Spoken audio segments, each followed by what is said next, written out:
গত বছরও ভর্তি ফর্ম কিনতে ভিকারুননিসা নূন স্কুল অ্যান্ড কলেজের গেটে ভোর থেকেই দাঁড়িয়ে থাকতে দেখা গেছে অভিভাবকদের।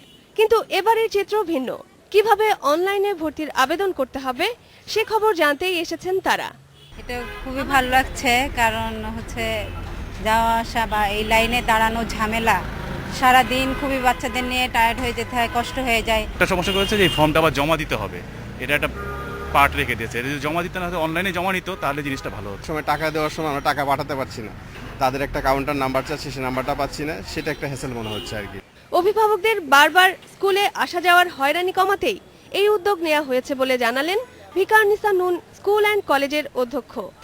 আমাদের 4টা হেল্পলাইন রয়েছে, কোনো সমস্যা হলে সেখানে তারা ফোন করছেন এবং সেটা জেনে নিচ্ছেন কিভাবে করতে হবে। আর যে ভুল টুল হচ্ছে সে দু একটা প্রথমবার তো কিছু হতেই পারে, তবে আমরা যথাসাধ্য চেষ্টা করছি অভিভাবকদেরকে সহযোগিতা করার জন্য। মাধ্যমিক ও উচ্চশিক্ষা অধিদপ্তর বলছে ঢাকার সবগুলো সরকারি স্কুলে এবার অনলাইনে ভর্তি প্রক্রিয়া সম্পন্ন হবে। আবেদন থেকে শুরু করে সম্পূর্ণ কাজটাই আমরা অনলাইনে করতে চাচ্ছি। ঢাকা মহানগরের ভর্তিটাকে আমরা আমাদের এখন আছে 22-24টা স্কুল, এই স্কুলগুলোকে আমরা 3টা ক্লাস্টারে ভাগ করে নিই। সরকারি এই সিদ্ধান্তে খুশি সরকারি স্কুলগুলো, তবে এখনো কোনো নির্দেশনা আসেনি বলে জানালেন তারা।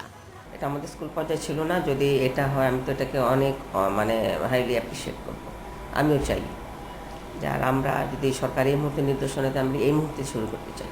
রাজধানীর সরকারি স্কুলে এবার এই ব্যবস্থা চালু হলেও সব বেসরকারি স্কুলে তা বাধ্যতামূলক নয়।